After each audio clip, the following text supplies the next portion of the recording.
Mon nom est Monique Leroux. C'est un bonheur d'être ici. Alors, je suis administratrice de société, plusieurs expériences, évidemment, dans le secteur des affaires. J'ai été présidente et chef de direction du Mouvement des Jardins. J'ai aussi d'autres expériences, entre autres à la RBC. Et c'est un bonheur pour moi d'échanger aujourd'hui avec Nadine. Alors, Nadine. Plaisir. Alors, bonjour à tous. Mon nom est Nadine Renaud-Tinker. Je suis présidente de RBC au Québec. Ça fait maintenant 25 ans que je travaille à RBC et mes expériences d'affaires ont été dans plusieurs lignes d'affaires justement à RBC, que ce soit au niveau de l'entreprise, du commercial, la planification financière, les succursales, des rôles de gestion, évidemment, et des rôles aussi de contributeurs individuels. Et donc, je dis tout le temps, les dernières 25 années ont été 25 années d'entrevue pour m'amener où je suis aujourd'hui. Alors, c'est un plaisir d'être parmi vous aujourd'hui, d'être avec toi, Monique, aussi. Alors, écoute, Nadine, c'est un bonheur partagé. Et j'aimerais commencer notre discussion en te posant la question. Tu viens d'évoquer 25 ans. Oui. Alors, tu nous parles, ou tu me parles, d'expériences qui t'ont marqué sur un angle d'expérience personnelle, professionnelle, au niveau de la diversité. Oui. J'en ai plusieurs. Je suis sûre que tu en as plusieurs à partager aussi. Oui, je te laisse aller dans un premier temps. Mais je vais commencer par plus au point de vue personnel. Je pense sincèrement que ce qu'on vit dans nos vies d'aujourd'hui, où je suis rendue, beaucoup de ma jeunesse a façonné aussi qu'est-ce que je fais aujourd'hui et comment je me suis rendue ici. Puis mon intérêt au niveau de la diversité et l'inclusion, ça débute dès que je suis enfant. J'ai grandi dans 12 pays. Dès que j'avais 6 mois, j'ai quitté le Canada et puis on a vécu dans 12 pays par la suite. J'ai commencé à vivre au Canada à 18 ans. Donc vraiment, mes expériences de vie sont ailleurs. Comment ça se fait que tu as fait autant de pays si rapidement? Oui. Alors vraiment, mes parents travaillaient pour les affaires étrangères. Ah oui, d'accord. Et puis c'est toujours important de savoir parce que ça fait partie de ma vie puis de mon expérience. J'avais pas la petite cuillère, la petite cuillère d'argent non plus, là, mais mon père n'a pas fini l'université, il n'a pas fini son collège. Ma mère n'est pas à l'université. Mes parents ont juste trouvé une façon de bâtir une vie où ils auraient beaucoup d'expériences différentes à l'extérieur du Canada, même sans éducation, mais se sont éduqués à travers, justement, les affaires étrangères, leurs expériences. Et leur objectif, c'était de s'assurer que moi, j'allais chercher le plus d'expériences de vie possible. Et effectivement, quand tu vis dans 12 pays, tu vas chercher beaucoup d'expériences de vie. En Afrique, en Europe? Mes parents aimaient beaucoup l'Afrique, donc plusieurs pays en Afrique, évidemment. Afrique du Nord, Afrique de l'Ouest, Sud, Est et tout. Europe, Asie aussi. Mais honnêtement, j'ai passé la majorité de mon enfance en Afrique, là. Sénégal, Côte d'Ivoire, Maroc, Algérie, Kenya. En tout cas, il y en a 12, fait que je ne vais pas toutes les nommer. Bien sûr, mais c'est sûr que ça a façonné qui je suis parce que quand tu changes de vie et de pays à tous les 2 ans de ta vie, là, mais ça te force à t'adapter constamment. Ça te force à trouver ta place de la bonne façon constamment. Tu n'es pas nécessairement accepté partout où tu vas. Donc, finalement, comme pour te sentir inclus, il faut que tu t'organises pour le faire. Et ce n'est pas quelque chose qui est nécessairement acquis partout où tu vas. Puis j'ai une petite histoire intéressante de ce côté-là parce que... Voilà, moi, je veux l'entendre. Oui, parce que, tu sais, j'ai 12 pays, plein de déménagements, plein de voyages, tout ça. Mais là où ça a été le plus difficile de m'adapter, tu ne devineras jamais, c'était au Québec. Au Canada, oui. Quand tu es revenue? Oui, quand je suis revenue. Parce que quand tu rencontres, j'étais jeune, là, j'avais 18 ans, là, mais quand tu rencontres des gens au Québec ou au Canada, ils ont grandi ensemble, ils ont étudié ensemble. Absolument. Moi, j'arrive c'est ça. comme un cheveu sur la soupe. Il y a une forme de communauté. C'est ça. Moi, je ne la connaissais pas, la communauté encore. Donc, je revenais tous les étés au Québec, mais j'ai pas grandi ici. Donc, ça a été un plus gros ajustement. 1, la culture. 2, le froid. Oui, bien sûr. Mais sérieusement, là, après 1 an, là, j'étais tellement contente de vivre chez nous. Puis d'ailleurs, c'est moi qui ai fait le choix à 18 ans de vivre dans mon propre pays quand mes parents ont dit, tu as 18 ans, tu nous suis à Singapour ou alors, tu fais tes études au Canada. Puis je dis, je vais rester au Canada chez nous. Alors, ça a été un ajustement difficile, mais très, très, très heureuse d'être revenue puis de pouvoir avoir travaillé ici dans les dernières années aussi. Et donc, ça a un peu, j'imagine, façonné ton approche quand tu es rentrée dans le milieu professionnel? Oui, mais définitivement. Tu sais, quand tu es habitué à faire du changement constamment dans ta vie, tu es plus ouverte d'esprit. quand tu t'es pas nécessairement toujours senti inclus, tu t'organises pour le faire, mais ça ne veut pas dire que c'est facile. Là. Tu recommences à zéro tous les 2 ans. Donc oui, c'est le changement fait partie de moi. Puis c'est comme si maintenant je cherchais cette évolution-là, ce changement, ces défis-là dans ma vie, même si je vis encore au Canada. Là. Donc ça façonne qui je suis puis qu'est-ce que je fais. Mais en même temps, il y a des apprentissages que tu veux peut-être partager, à savoir, quand tu dis il a fallu que tu t'adaptes. Donc, il y a une dimension à la diversité et inclusion qui va des 2 côtés. Oui. Donc, des gens qui sont là et qui reçoivent des gens, entre guillemets, différents et qui, donc, d'une certaine manière, doivent s'ouvrir.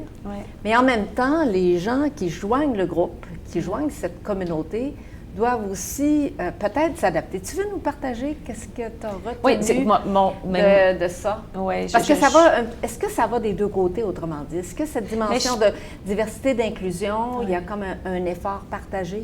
Oui, je pense que oui, il y a encore beaucoup de travail à faire, comme tu le sais, puis j'ai hâte d'en entendre plus sur tes expériences aussi, mais la chose, c'est que si tu as vécu des moments ou des expériences où tu t'es pas nécessairement senti inclus, ou alors simplement que tu t'es senti comme il fallait vraiment faire un effort pour te sentir inclus, tu veux pas que quelqu'un, en tout cas pour moi, je veux pas que quelqu'un d'autre autour de moi, que ce soit en affaires ou dans ma vie personnelle, se sente non inclus là, ou exclu. Là. C'est mon objectif numéro 1. Mon équipe aussi, c'est d'inclure le plus de monde possible dans nos équipes, dans nos décisions, dans ce qu'on fait. Ça prend un petit peu plus de temps d'aller chercher la voix de tous et chacun, mais ça fait une grande différence quand tu es dans un environnement inclusif. Puis ça se fait pas tout seul. Tu sais, il faut que tu as beau avoir les valeurs dans l'organisation ou les valeurs personnelles, je pense que quand tu l'as vécu d'un côté ou de l'autre, tu vas vouloir le créer, cet environnement-là qui est inclusif. Fait que parle-moi un petit peu de toi, de tes expériences aussi, Monique. Alors, c'est un chemin qui est vraiment complètement différent parce que je n'ai pas vécu comme tel dans 12 pays. J'ai eu l'occasion de voyager dans énormément de pays plus tard, mais j'ai vécu dans un environnement, au contraire, qui était plutôt très stable, très francophone. Vraiment, je suis un peu le produit de la Révolution tranquille du Québec. Et donc, ce qui m'a été pour moi un déclencheur de cette dimension de diversité, d'ouverture, c'est dans un angle un peu différent. C'est moins sur la dimension communautaire, sur la dimension de diversité de pays, que sur la dimension de la diversité de ce que l'on peut être comme personne. Je m'explique. J'ai eu une bourse du gouvernement du Québec pour joindre le Conservatoire de musique à l'époque. Et de me retrouver dans un environnement où j'étais relativement jeune par rapport aux autres, et dans un environnement où, par la force des choses, là, quand on est dans le milieu artistique, créatif, musical, art dramatique, nous avons tous les caractères. Il y avait une diversité d'hommes et de femmes, il y avait une diversité de communautés, mais il y avait surtout une diversité de personnalités qui, pour moi, qui avait plutôt été élevée dans un cadre, je dirais, de valeurs très claires, francophones, similaires. Ça a été pour moi un choc.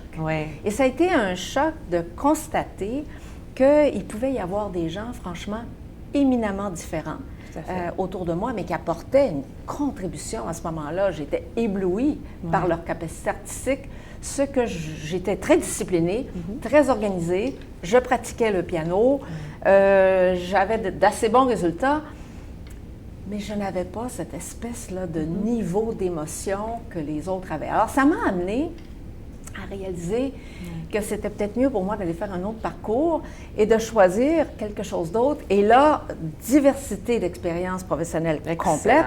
Donc, je suis allée dans le domaine comptable, finance, etc., pour là me retrouver, donc dans les années, moi je suis donc un produit du début des années 80, la réalité, c'est que des femmes dans les classes de finance, de comptabilité, etc., là, au Québec et au Canada, mais au Québec en particulier, alors on était à peu près 5 Alors, je regardais mes collègues, qui étaient essentiellement des collègues masculins, et là, ça a été pour moi un choc, qui avait donc vécu dans un milieu du conservatoire où là, on était vraiment dans une certaine forme de diversité. Et donc, là, rentrer dans le rang, rentrer dans une zone. Ça t'a ouvert les yeux un petit peu sur les opportunités, c'est ça. Que la diversité que j'avais connue pendant un certain temps s'exprimait de façon complètement différente, différemment, à travers un milieu beaucoup plus structuré, etc. Et ça m'a amené par la suite, évidemment, à joindre un cabinet comptable, parcours classique, pour me rendre compte qu'encore une fois, la dimension homme-femme n'était absolument pas au même niveau. Bien qu'il y avait un accueil qui était plutôt favorable, qui, à ce moment-là, dans les années 80, reconnaissait que le talent n'était pas juste, finalement, nos collègues masculins. Et j'ai eu à apporter, à ce moment-là, au nom de mes collègues féminines, un premier dossier d'équité, parce que, sans rentrer complètement dans toute l'histoire, je n'étais pas certaine que notre rémunération était la même que mes collègues masculins. Et on connaît la réponse. Voilà. Et je me rappelle cette histoire où j'étais allée frapper à la porte de l'associé en charge donc du cabinet à Montréal pour lui poser respectueusement mais fermement ma question. Je n'ai jamais été tellement gênée. Mais tout en étant respectueuse. Et je dois avouer que ça a été un élément déclencheur. Et par la suite, juste pour compléter un petit peu cette histoire, quand je suis arrivée comme première présidente de l'Ordre des CPA du Québec, rentrer dans les salles, de voir tous ces portraits de mes collègues masculins on en parlait tout à l'heure. Oui. Ça a été pour moi, en fait, un choc. Un choc de dire, c'est pas toujours facile de faire le ski de fond quand on est la première à passer, mais l'idée, c'est de dire comment on va faire la piste et surtout faciliter finalement la piste pour ceux et celles, surtout celles qui vont suivre. Alors, ça, c'est une partie. Il y a d'autres histoires que je pourrais te partager, entre autres avec ma fille, qui est d'origine chinoise. Ça a été aussi pour moi d'autres apprentissages de voir à travers un enfant que tu adoptes, qui devient finalement ta fille à tout égard, mais dont le regard des autres. Tout à fait. Puis tu sens le jugement un petit peu, hein? Amène une question sur la diversité, voire l'inclusion. Oui, mais c'est super intéressant parce que je sais, on a deux filles. Je ne sais pas quel âge a ta fille aujourd'hui? Ma fille vient d'avoir 26 ans. Ma fille, elle a 14 ans. Et évidemment, nos enfants sont nos fiertés. Hein? Mais c'est sûr, dès son jeune âge, j'avais remarqué qu'elle avait de la difficulté à s'intégrer. Puis, tu sais, en tant que mère, mais tu connais tes enfants, mais j'ai jamais été une mère qui paniquait. Là. On connaît nos gens, on connaît nos enfants, on sait qu'est-ce qu'ils peuvent faire. Mais j'ai toujours vu qu'elle ne s'intégrait pas comme les autres enfants dès sa jeunesse, dès 2 ans. Puis je comprenais pas pourquoi, parce que c'est une fille tellement intelligente. Puis plusieurs années, je disais au professeur, je disais non, il y a quelque chose qui marche pas dans sa façon d'analyser les choses, dans sa façon de comprendre. Et ça a pris des années, mais à 10 ans, on l'a diagnostiqué autiste. Et puis, ce que j'ai remarqué dans les années qui sont allées jusqu'à 10 ans, c'est à quel point, au fur et à mesure qu'elle vieillissait, justement, à travers les yeux de ma fille, mais comment est-ce qu'elle était malheureusement exclue parce qu'elle n'était pas comme les autres enfants. Alors, à ton point tout à l'heure, c'est pas juste la couleur de la peau, c'est pas juste comme toute la diversité que tu vas trouver, elle va être sociale, elle va être culturelle, elle va être au niveau de la nationalité, au niveau homme-femme, tout ça. Il y a plein de diversité qu'on peut couvrir. Et dans ton cas, ta fille qui arrive dans un environnement probablement très similaire, tout le monde est similaire aux autres. Puis moi, c'est ça qui m'a choquée quand je suis arrivée au Québec. Je me suis dit, mon Dieu, je suis tellement différente. C'est pas ma peau, elle est pareille, mais je suis tellement différente comment je pense. Voilà. Et puis, pour ma fille, ça a été vraiment difficile. On avait ça, je le partage pas souvent, là, mais c'était difficile pour elle de s'intégrer parce qu'elle n'était pas acceptée, parce qu'elle pensait pas comme les autres. Puis des pensées de suicide, c'était vraiment, vraiment des moments difficiles de vie. Là, on est bien entouré, on a un système qui fonctionne. Là, je la vois à 14 ans, complètement épanouie, qui s'accepte elle. Parce qu'elle s'accepte elle, le reste autour d'elle l'inclut aussi. Donc, c'est vraiment intéressant. Mais en même temps, je ne m'attendrais jamais à ce que ma fille devienne social butterfly. C'est pas son style. Je comprends. Mais c'est des choses qu'on voit, puis qu'on vit, puis ça façonne aussi qui on est. Absolument. Puis au niveau de l'entreprise... Mais peut-être avant d'aller sur l'entreprise, c'est très rare que je parle de ma fille. Peut-être que le dialogue qu'on a nous amène là. Mais je me rappelle d'un moment très précis. La chance, c'est que nous étions avec elle à ce moment-là, OK. où on se retrouve avec des amis Oui. et d'autres enfants. Et donc, autour d'une piscine. Oui. Donc, on est un peu plus loin, on jase entre nous. Et je vois à un moment donné les enfants qui rencontraient Anne-Sophie pour la première fois, qui lui disent « T'es différente, toi. Oui, c'est sûr. Tu ressembles pas à tes parents. C'est quoi ça? D'où tu viens? Qu'est-ce que... » Et là, Anne-Sophie, honnêtement, elle avait peut-être à ce moment-là autour de 5 ans. Oui. Je la vois un peu réservée, mais c'est exactement un peu le intimidant contraire de comme ta vie. question. Elle est très outgoing, donc très sociale, etc., etc. Donc, je la vois réservée. Et là, je n'ai rien fait. Je me suis juste approchée pour voir un peu la conversation. Et elle a été en mesure de commencer à répondre. Et ce qu'on a fait par la suite, donc on n'a pas fait d'incident, mais le lendemain, j'ai dit à Sophie, on va se parler de ça. Mais là, je me suis rendu compte en rétrospective... Heureusement que vous étiez là parce que... Exactement, je ne l'aurais jamais su autrement. Ouais. Alors, on en a parlé, sachant par ailleurs que la dimension de l'adoption, elle est rentrée dans la famille, elle avait 8 mois.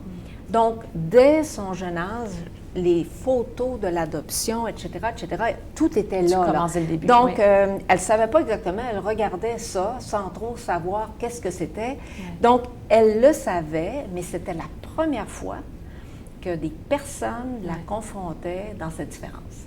Et ça a été une belle conversation parce que ça m'a ramené aussi à ma jeunesse où ma mère, en fait, j'avais des parents que j'ai adorés, me disaient, Monique, tu seras peut-être un peu différente, mais la réalité, c'est que la différence, tu peux au contraire en faire un élément de levier. Oui. Et c'est un peu ce que j'ai essayé de partager avec Sophie en disant, et de la même façon que j'avais vécu dans le milieu professionnel, sur lequel on va revenir, le fait d'avoir été souvent la première femme, ou toi, Anne-Sophie, d'être différente, d'une certaine manière, tu peux en être fière. Tu peux partager ça. Ça ne devrait pas empêcher ta confiance. Au contraire, ça fait partie de ce que tu es, ce que tu apportes. C'est l'engin, en fait, la différenciation. Exactement. Faisant un effet de levier, et ce que je suis contente quand je regarde ça maintenant, on a tous, évidemment, nos enjeux comme personne, mais elle est très fière de ce qu'elle est, mais en même temps, pour elle, elle se sent totalement dans ses racines ici. Tout à fait. Donc, parce que c'est un peu ça quand on est parent, c'est de dire, puis avec les gens qui nous entourent aussi des fois, c'est de dire comment on peut donner des racines pour faire en sorte que la plante, par la suite, puisse finalement grandir dans l'environnement. Se sentir que tu appartiens aussi. Alors, tout ça pour dire que ça me touche énormément ce que tu partages. Mais je trouve que ça donne de l'espoir, hein, Monique, parce que les enfants qui lui ont posé cette question-là, ça aurait pu, premièrement, ne pas être posé puis juste parler dans le dos. Exactement. Moi, c'est ce que j'ai vécu avec ma fille, comme complètement isolée dans son coin, puis personne lui parle, personne lui répond, puis tu sais, c'était vraiment...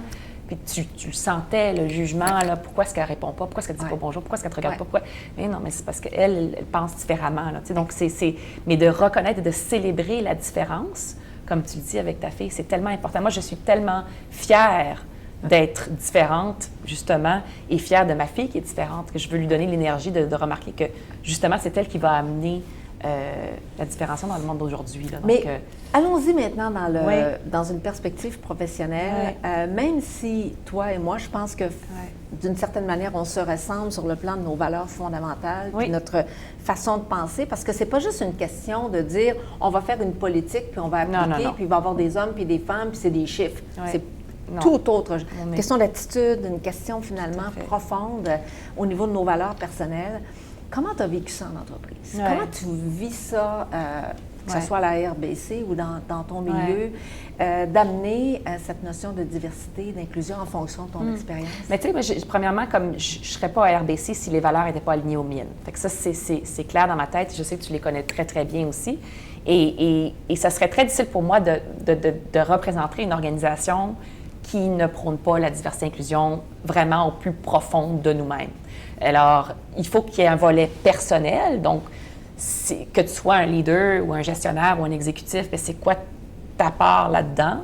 en tant qu'individu ou en tant que gestionnaire, mais aussi personnellement, est-ce que ça vient te rejoindre? Alors déjà, moi, quand j'ai commencé à RBC, ça a été la première chose qui est venue me chercher. C'est les valeurs d'inclusion, les valeurs de collaboration. On n'est pas compétitif entre nous, on est compétitif comme organisation, on cherche l'excellence, comme tu sais, mais en même temps, on travaille pour s'entraider et justement, on est inclusif. Et tu as mentionné les chiffres. Bien, les chiffres, il faut qu'ils soient là. Il faut mettre une base comme où est-ce qu'on veut se rendre, qu'est-ce qu'on veut accomplir dans les prochaines années ou dans les prochains mois.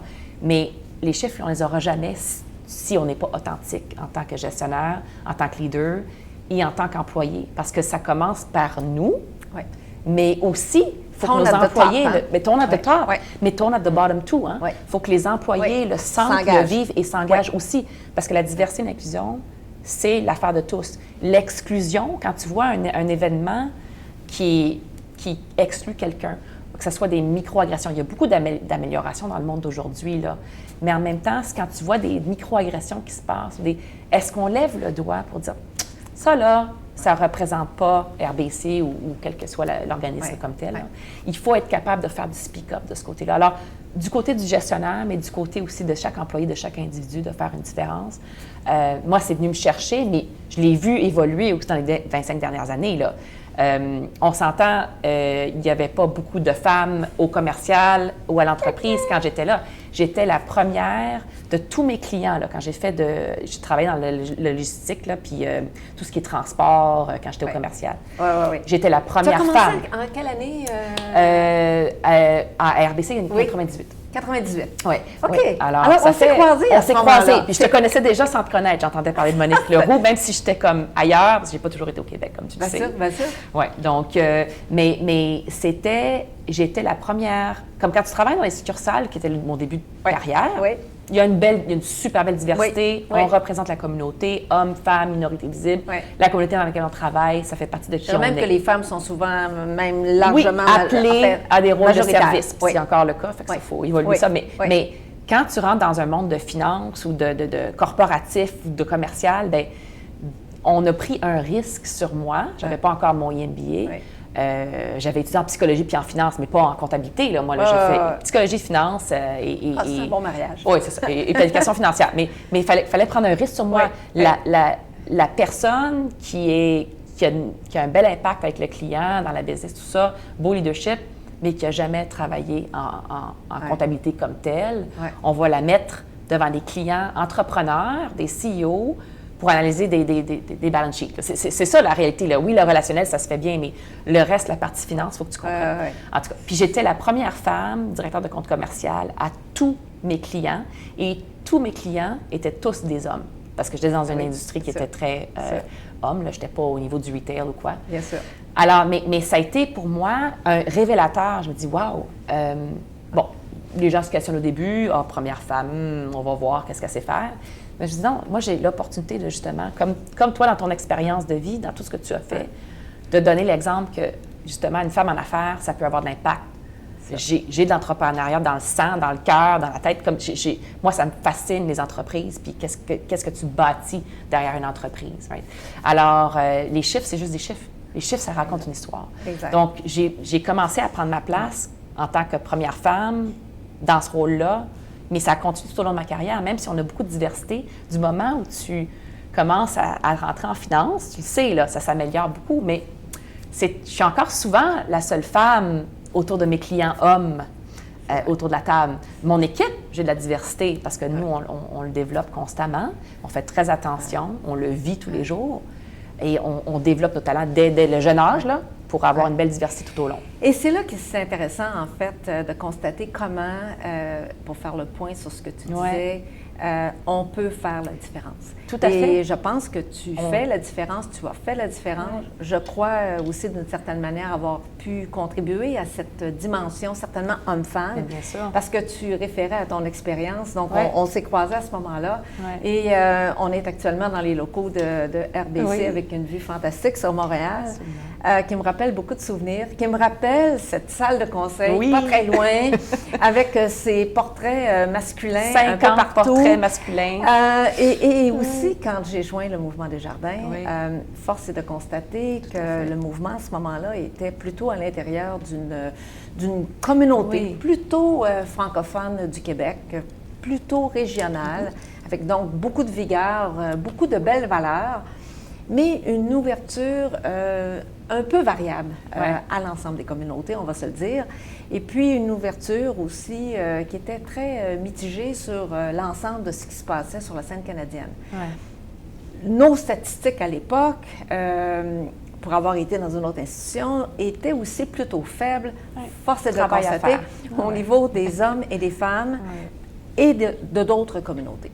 Et donc, pour moi, ça a été extrêmement important de rendre ça très, très clair, à la fois au conseil d'administration, à la fois, en fait, aux équipes.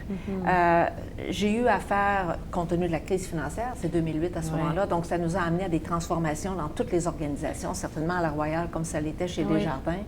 Et j'ai profité de ce moment de crise pour apporter un peu une rupture, pour dire, le moment est venu qu'on soit capable de bâtir nos équipes avec plus de diversité, certainement hommes-femmes pour commencer, et ensuite de ça, on pourra continuer d'évoluer. Tout à fait. Et de se donner des objectifs mesurables. Parce que si on n'a pas d'objectif, c'est pas juste une question de chiffres, comme tu disais, tu as parfaitement raison. Ça doit aller bien au-delà de ça. Mais le chiffre... Il faut commencer quelque part. En fait, a tendance à te dire ce qui ne se mesure pas ne se gère pas. Ça a été une première étape. Et par la suite, de faire en sorte que très souvent, et c'est là que le rôle des leaders et des organisations et des entreprises est si important sur le volet de diversité, équité, inclusion, c'est qu'on a des leviers d'influence. Et donc, moi, je me rappelle très bien sur les processus de recrutement. Ah ben non, Monique, on n'a pas de femmes, par exemple. Ou on n'a pas telle personne de telle communauté. Impossible. Impossible. Voyons donc. Non. Impossible. Qu'on ne choisisse pas creuser la personne, on va voir. Mais est-ce qu'on est capable d'avoir un bassin de candidatures plus diversifié? Et donc, combien de fois il a fallu que j'avais pratiqué un peu mon affaire chez RBC, je dois avouer. Et par la suite, j'ai refusé des bassins de candidature disant non, je pense qu'on doit faire un autre tour de roue. Et par merveille, le deuxième, troisième tour de roue nous permettait d'aller chercher cette diversité. Maintenant, l'autre enjeu important... Ça a permis aussi, j'imagine, Monique, de développer tes équipes autour de toi, de développer la pensée. Parce que tu vas chercher le talent. C'est ça, Et l'autre question importante, c'est au-delà de ça, c'est de dire après ça, une fois que tu amènes les gens en poste, comment tu les accompagnes, comment tu les soutiens, comment tu continues de faire grandir cette notion de diversité. Et là, tu rajoutes un volet plus compliqué. Parce que la diversité, d'une certaine manière, c'est quasiment... c'est des choses assez concrètes qu'on peut voir, qu'on peut observer, qu'on peut mesurer. Quand on arrive sur l'inclusion, là, c'est beaucoup plus subtil. Beaucoup plus large. Beaucoup plus large, plus émotif.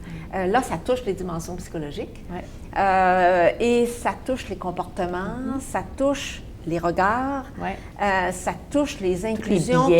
Les biais qui ne sont même pas très souvent verbalisés, mais qui sont... et ça, il y a encore énormément de travail dans les organisations, de façon générale, et je devrais dire aussi dans la société. Comment tu vis ça de ton côté? Oui, je dirais comme c'est les biais, comme les gens, quand tu parles de diversité et inclusion, ils pensent tout de suite à exactement ça. Diversité culturelle, sociale, ton milieu d'études, où tu as grandi, la couleur de ta peau, mais ils ne pensent pas nécessairement à l'inclusion au sens large. Puis ça, c'est tellement important de nos jours, là, comme ça veut dire quoi une inclusion au sens large? Ça veut dire, bien, comme tu inclus, par exemple, une discussion de santé mentale. Ça fait partie d'être inclusif ou exclusif. Est-ce qu'on porte jugement sur des situations qu'on ne connaît pas ou qu'on ne comprend pas? Puis comment est-ce qu'on crée un environnement, justement, qui, selon la personne, se sent accepté, intégré dans la communauté ou en affaires? Puis la réalité, c'est que malheureusement, il y a encore du travail à faire. Je le remarque même moi-même. Moi, là, il y a 3 ans seulement, là, ou 3 4 ans, j'avais vu un de mes sondages employés pour RBC, et puis on est des leaders, mais il y a du travail à faire partout. Il y a des améliorations tout le temps, c'est continu. Et j'avais lu un sondage, un commentaire d'un employé qui disait en grosses lettres, ça m'a vraiment marqué, là, je fais que le partage, RBC au Québec est raciste. Moi, là, j'avais 4000 commentaires employés, 4000 super beaux commentaires, des commentaires avec des améliorations, tout ça. Un super beau rapport d'engagement des employés, tout ça, comme le travail qu'on fait pour vraiment accompagner nos gens, développer nos gens et les faire sentir inclus, justement, dans tout ce qu'on fait. Mais là, j'avais un commentaire là, qui était vraiment, là, qui ressortait de la pile, mais vraiment inquiétant. Puis qu'est-ce que tu fais avec ça quand tu ne sais pas c'est quelle équipe? C'est qui? Évidemment, c'est confidentiel. Écrit en ce gros. Moi, je n'ai pas dormi, je te jure, là, pendant 2 semaines. J'ai tellement pris personnel. Je me dis, mon Dieu, mais qu'est-ce que je fais avec ça? Comment est-ce que je répare ça? Il y a quelque chose qui se passe quelque part dans une de mes lignes d'affaires. Je ne sais même pas laquelle. Comment est-ce que je répare ça? Là? Quelque chose qui se passe. En tout cas, avec le temps, en incluant, en augmentant les discussions au niveau de l'inclusion, parce que c'était pas un problème de racisme, c'était un problème d'inclusion. Ça se voyait juste par la façon que c'était écrit. Évidemment, on a trouvé c'était quelle équipe, parce que les employés ont commencé à s'exprimer, ont commencé à appeler la ligne 1-800. Voilà. Je dis là, c'est ça le speak-up. Quand je vois des choses comme ça, je ne vais pas pointer du doigt quelle équipe qui sait, mais j'ai besoin de savoir comment on peut vous aider. Alors, c'est correct si vous ne venez pas nous voir, mais appelez au moins la ligne 1-800 pour qu'on fasse le changement ensemble. Nadine, parce que tu me partages cette réaction-là. C'était très profond. Et je dois te dire, un autre élément où on se rejoint, donc particulièrement chez Desjardins. Alors, cette dimension de sondage aux employés, évidemment... très important, le feedback. Très important. Puis on a fait des progrès. Puis d'ailleurs, quand je regarde Desjardins aujourd'hui, avec mon successeur, tu sais, le momentum là, sur la dimension diversité, équité, inclusion est très grand, puis sur le développement des femmes, donc coup de chapeau. Tout à fait. Mais je m'étais intéressée à un moment donné à regarder, effectivement, comme toi. Il y avait creuses, là, tu trouves. La seule chose, c'est qu'il y avait un petit peu plus de personnes à regarder. Donc, les commentaires. C'est inquiétant, hein? Et je me rappelle, surtout au début, puis là, je retourne un petit peu en arrière, quelques commentaires qui m'avaient beaucoup troublée. Et là, ce que j'ai décidé de faire, parce que là, je me disais comment...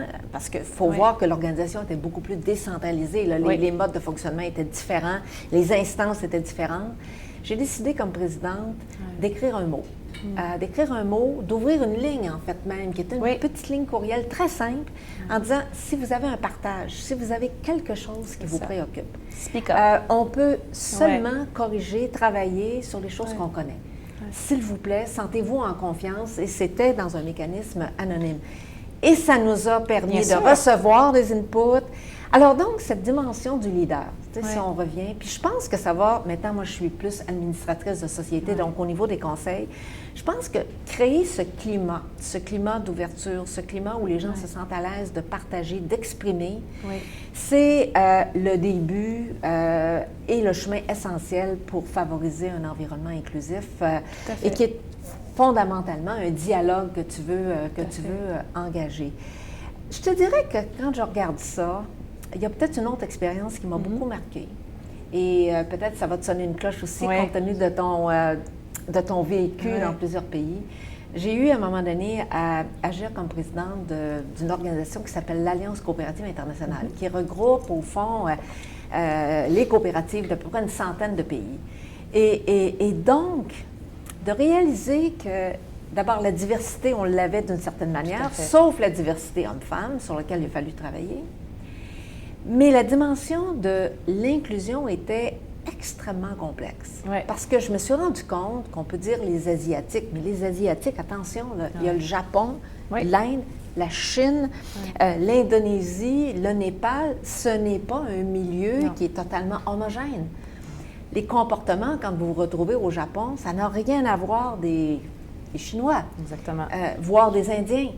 Et donc, des choses qui, pour moi ici, et j'ai vécu personnellement des choses où je me dis, avec une proximité même physique à certains moments, que je me disais, mais c'est pas possible que je vive ça. Sur quelle planète suis-je? Puis on est chanceux au Canada, voilà.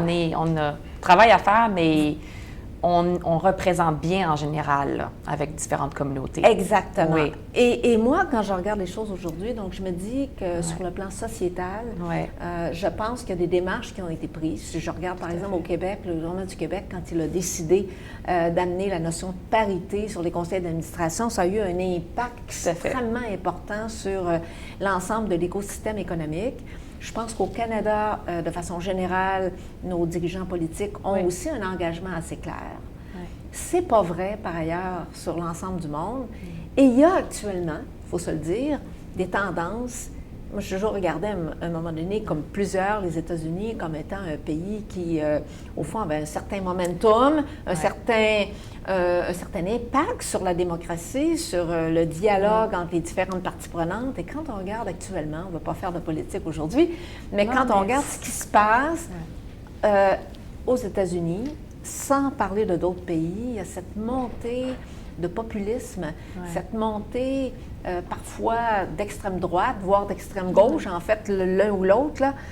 C'est pas toujours ce qui permet un heureux dialogue, une inclusion, une diversité qui est la plus productive sur le plan de la société. Monter au même prix dans le temps. Monter au même prix dans le temps, oui, ça me préoccupe parce que je me dis, bien, bon, évidemment, on va commencer par s'occuper de nos communautés, de notre pays, de notre milieu, puis gérer ce qu'on nous on peut contrôler, mais tu te dis, bien, tu veux pas être dans cette situation-là. Fait que je pense pas qu'on le serait, là, mais j'ai un exemple qui vient en tête comme, oui, ça m'inquiète ce qui se passe aux États-Unis. Malheureusement, c'est des voisins. Alors, j'espère qu'ils vont Et notre économie est liée. C'est ça, très liée, malheureusement. Et notre situation géopolitique est aussi très liée à ce qui se passe là-bas. Oui, mais en même temps, je me dis, mais il faut qu'ils s'occupent de leurs affaires aussi. Mais nous, là, le Canada, comment est-ce on vit encore beaucoup de ségrégation? J'ai eu une expérience il n'y a pas très longtemps au niveau, bien, si on pense à l'histoire du Canada au niveau des communautés autochtones. Il y a encore beaucoup de travail. C'est profond, là. C'est profond. L'histoire que nos communautés autochtones ont vécue, c'est dramatique, là. C'est drastique, c'est vraiment triste. Et au niveau des écoles en particulier. Donc, mais j'ai été dans une situation récemment, justement, où j'étais mentor pendant 2 ans avec les IMBA de Concordia. Oui. Et bon, c'est plusieurs discussions tous les mois avec les étudiants. J'en ai appris tellement. Ça a été vraiment aussi enrichissant que des deux côtés-là. Mais une de mes dernières discussions avec ce groupe-là, avant qu'ils finissent leur 2e année, on avait un invité, justement, de la communauté autochtone du Québec. Et on avait une discussion vraiment, vraiment ouverte. Et j'ai tellement senti... moi, je ne suis pas une spécialiste, là, mais je voulais juste comprendre comment ce que la personne se sentait dans ce qui se passe au niveau de la réconciliation, puis qu'est-ce que moi, je peux faire en tant qu'individu, ou qu'est-ce que RBC ou les organisations du Québec ou du Canada peuvent faire pour encourager la réconciliation davantage, plus rapidement. Et je peux te dire, j'en avais même parlé avec ma directrice de communication, j'ai senti la réponse, c'est tellement malaisant parce que c'est pas nous, là, c'est que les difficultés sont tellement profondes et l'histoire est tellement profonde, puis pas d'un côté positif, malheureusement. Là. Il y a encore beaucoup de travail à faire. Mais il y a des gestes à poser. Là. Moi, j'ai une petite anecdote que je trouve très prometteuse. Alors, je préside, en fait, le conseil d'une société d'État du Québec. Et puis, donc, il y a différentes règles, donc la notion de parité, la question des jeunes. Et à un moment donné, je me suis dit, donc on avait la dimension régionale, donc tout ça était respecté, mais nous n'avions absolument personne du milieu autochtone.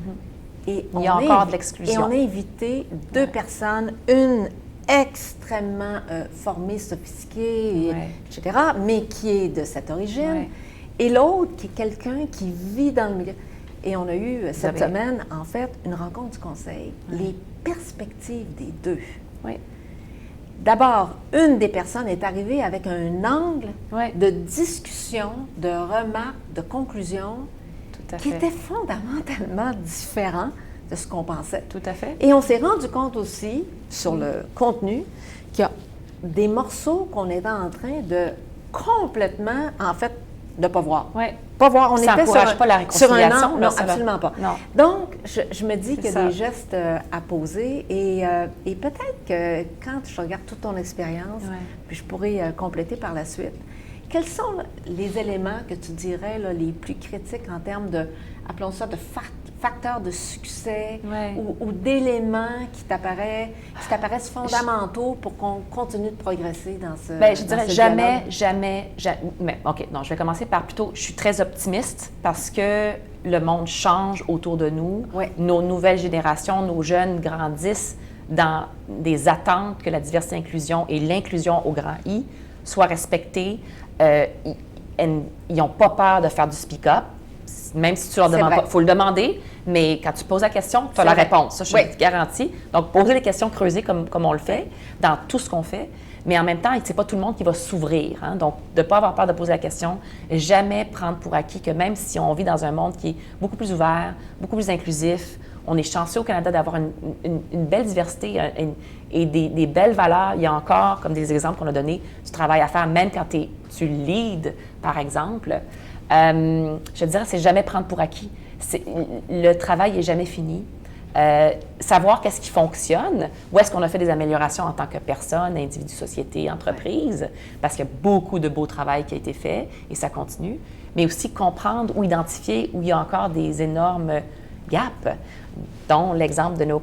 C'en est un parce que c'est frais sur la table en ce moment, là, de nos communautés autochtones. Comment est-ce que nous tous, on s'assure de créer cet environnement inclusif pour le futur? On ne changera pas le passé, mais on va bâtir un futur plus positif pour les communautés autochtones au Canada. On peut le faire, mais il faut comprendre, il faut être ouvert d'esprit.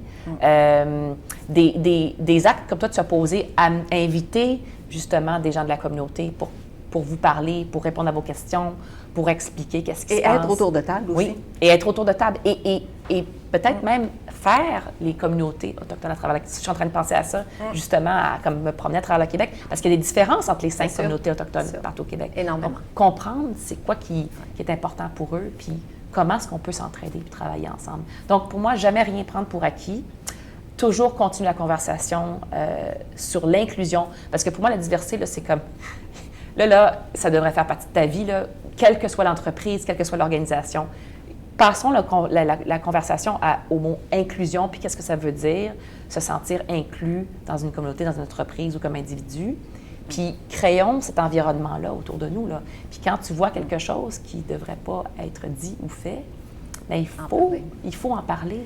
C'est comme ça que ça va changer. Garder les objectifs. Continue à monter les objectifs, mais il faut en même temps, je pense, garder un équilibre parce que la diversité, c'est tout le monde. Absolument. Ouais.